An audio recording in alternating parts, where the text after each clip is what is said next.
Tite, aqui reto.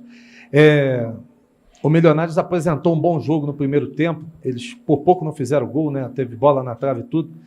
Mas o Flamengo teve a chance capital fazendo gol numa penalidade, ficando com um homem a mais. O que você achou que faltou para o Flamengo sair daqui hoje com os 3 pontos nessa estreia da Libertadores? Boa noite. Boa noite. O futebol, às vezes, ele te apresenta diferentes etapas. Tivesse feito o Milionários o gol depois dos 15 minutos do primeiro tempo, que botou volume e criou oportunidades, principalmente em bolas alçadas pelo lado, nós estávamos com dificuldade em fazer esse bloqueio com os 2 atacantes centrais. E um erro, às vezes, excessivo de passes nossos, que não dava a condição de nós trabalharmos, acionarmos os homens da frente com a melhor qualidade. Até a altitude, ela proporciona isso. A bola corre, ela foge, ela sai do teu pé, tem que ser um passe muito no pé. Voltou no segundo tempo, aí bem melhor. Aí, quando teve a superioridade, fez o gol. E aí o futebol, ele tem esses detalhes todos. Com o jogo dominado, com a possibilidade mais próxima de fazer o segundo gol, toma um contra-ataque, ou toma uma jogada individual, no cruzamento acaba tomando, talvez na única oportunidade do segundo tempo. Mas no momento melhor, o Milionários no primeiro tempo não fez. Nós, no segundo tempo, fizemos e teve essa oportunidade que deu gol de empate. Sou eu? Tite, boa noite. Letícia aqui do Globo Esporte. Eu queria que você falasse um pouquinho da escala... Agora sim. Boa noite de novo. Queria que você falasse um pouquinho da escalação inicial que você levou a campo o Davi Luiz no lugar do Léo Pereira e também o Vinha no lugar do Ayrton Lucas. Queria que você explicasse o porquê dessas mudanças e uma defesa que vinha sendo já tão sólida, se teve alguma questão por conta da altitude também para projetar a partida contra o Bolívar na próxima rodada da Libertadores. Nós viemos com 9 jogadores que tinham algum problema. 9. Do último jogo até agora, e nós tínhamos que fazer uma revisão tal, e eu não posso entrar com 9 jogadores que algum sentido, com algum detalhe mais, até porque, e esse é o detalhe mais importante, nós temos jogadores e um plantel com muita qualidade. Então, quando tu tem a necessidade, que ela é clínica ou que ela é física, de um decréscimo, naturalmente tu tem esses grandes jogadores para poder participar. E aí entram-se os nomes que tu citaste. Boa noite, Tite. Boa noite, Bruno. Uma pergunta para o Bruno. Bruno, hoje o próprio Tite falou sobre a dificuldade da altitude, que a bola corre mais, às vezes foge do pé. Para vocês, jogadores, fica muito mais difícil para acertar passes. A gente tem aqui pouco mais de 2.000 metros e na Bolívia mais de 3.000 metros.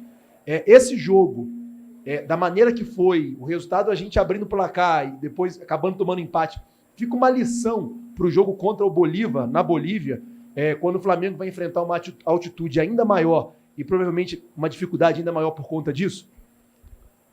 Acho que nossa equipe suportou bem a altitude, tivemos erros de passe, onde você tem que calibrar o pé, como o professor fala, né?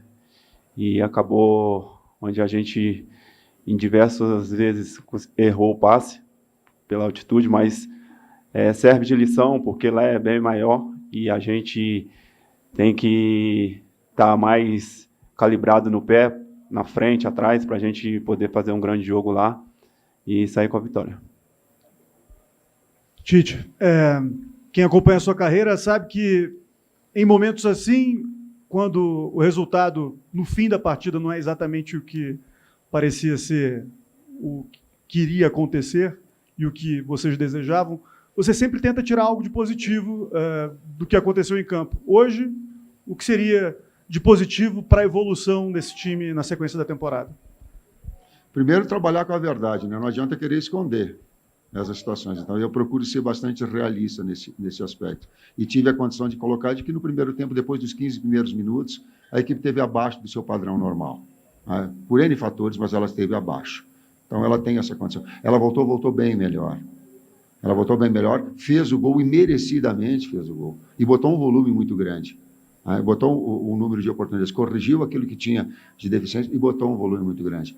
E a bola, ela tem disso. Daqui a pouco, num erro, ou numa jogada individual do jogador que acabou com força, com ímpeto, teve a possibilidade.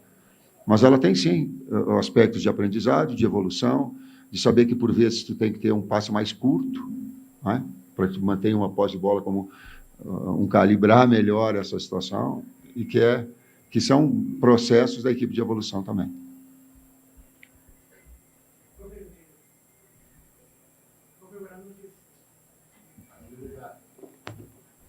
Buenas noches, profe. Buenas noches, Bruno. Bienvenidos a Colombia.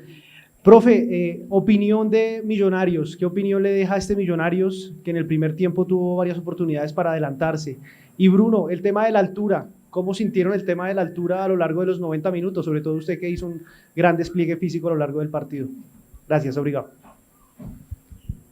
Olha, o time do Milionários o tempo todo, bola alçada, onde eles tinham jogadores menores, mas um cabeceio muito bom. E a gente suportou bem as bolas aéreas. E conseguimos suportar bem a bola aérea e acabamos tomando um gol por baixo. Mas a gente imprimiu um ritmo muito forte. Fisicamente, a nossa equipe aqui na altitude foi muito bem. Então, como eu falei, serve de lição para a gente acertar os passes, calibrar mais, para a gente ir para o outro jogo e vencer. Eu tenho outra parte da pergunta. Milionários tem uma equipe já há bastante tempo junto. Eu falo que tem determinadas equipes, quando ela repete técnico e ela repete atletas, ela joga sem pensar, ela joga de memória. Então, os dois articuladores pelo lado, os dois atacantes centrais, ela já é uma equipe rodada há bastante tempo com isso. Então, esse aspecto de entrosamento com qualidade técnica individual, o Castro voltou hoje, né, também, eu tenho um jogador, ela traz esse up da equipe de qualidade do Milionários. Tite, Bruno, boa noite. Eugênio Leal, da ESPN. Tite, queria te fazer duas perguntas sobre substituições. A entrada do Alan no lugar do Igor, no intervalo, acho que isso muda um pouco do time do Flamengo, que você fala que volta mais forte. E depois, a saída do Pedro. E aí o Bruno passando para jogar mais centralizado. A intenção, o que funcionou e o que talvez não tenha funcionado nessas duas mudanças. Primeiro, Alan, ele te dá ritmo. Ele é um jogador que ele te dá cadência, passe curto, e ele te dá volume. E ele possibilita, inclusive, a saída do alternada do Eric. Então, quando tu tem os dois, exato, um busca e um tem uma liberdade de infiltração mais. Essa marcação do adversário no primeiro tempo, e nós conseguimos sair dessa primeira pressão com a entrada bem do Alan. Quando tem o BH, tu tem um jogador para as três posições da frente. Um adversário que se expondo, ele ia ter a oportunidade da gente puxar contra-ataque e não ter problema na bola aérea. Afora que o desgaste todo, em termos de altitude, eu tenho que renovar a equipe. Né? E esse era um dos aspectos. Eu tenho que ficar renovando, como o Milionários fez, nós também, depois com a entrada do Ayrton. Tu vê que puxou cãibra o Varela. Nós viemos com uma viagem desgastante, depois de um jogo que foi também, para nós, bastante extenuante. Então, todo esse contexto, ele fazia com que eu tinha necessidade de utilizar todos os atletas, porque o grupo do Flamengo te proporciona isso. Profesor Tite, Bruno, muy buenas noches. Profesor, ¿cree que esta altura que pues tiene Bogotá le afectó al equipo y de pronto qué jugador le sorprendió del conjunto embajador? Gracias. Todas as equipes se conhecem já, não tem surpresa no futebol. Assim como as nossas virtudes, o Milionários conhece, nós também conhecemos essa. E nós previmos a possibilidade da preparação do Castro para jogar com dois atacantes e dois articuladores pelo lado. Então, e falando da equipe, eu já me posicionei anteriormente também. Professor Bruno, última pergunta aqui. Boa noite, Tite. Boa noite, Bruno Henrique. Simon Ledo, do Coluna do Fla. Tite, você é conhecido e admirado muitas vezes justamente pela sensatez, e acabou de falar de jogar com a verdade, né? Que é importante para aprender sempre para os próximos passos. Agora, fazendo uma análise sobre a partida e com as alterações que aconteceram, especialmente depois que o Flamengo teve o pênalti a seu favor, o Milionários ficou com um jogador a menos, você faria algo diferente? Acha que faltou um pouco mais de ousadia, de ir para cima e tentar, talvez, ampliar o placar, em vez de administrar e a gente o Flamengo acabar sofrendo, né, o empate ali? Obrigado. Ele não procurou administrar o jogo. Ele continuou agredindo o adversário. Ele botou 3 atacantes de velocidade. Ele botou jogador de mobilidade que tem cabeceio. Ele não trouxe gente para trás. Ele não trouxe. O que ele trouxe é trocando peças para ter um fresh maior, mas ele não trouxe para trás. O que aconteceu foi que o Milionários, com 10 homens, ele trouxe para uma marcação baixa. Uma marcação pressão baixa e puxando contra-ataque. Por quê? Porque ela não dava para externar. Então, ele atrasou a sua linha de marcação, né? E talvez nós não conseguimos furar esse bloqueio com essa situação. Mas ele não voltou. Ele buscou o segundo gol.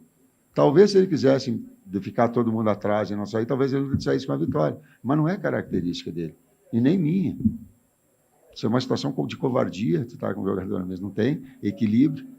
Aconteceu porque o futebol proporciona isso. No lance individual, tu erra um passe, tu puxa um jogador de velocidade, um fresh que tá, ele faz uma finta. Ele é do jogo. Ele é. Mas não com uma ideia. Muito obrigado, professor Tite. Bruno, obrigado a todos. Boa noite. Fala, nação rubro-negra. Tá curtindo o vídeo? Se inscreve no canal, curte, compartilha com seu amigo rubro-negro. Vamos lá em busca de mais um título.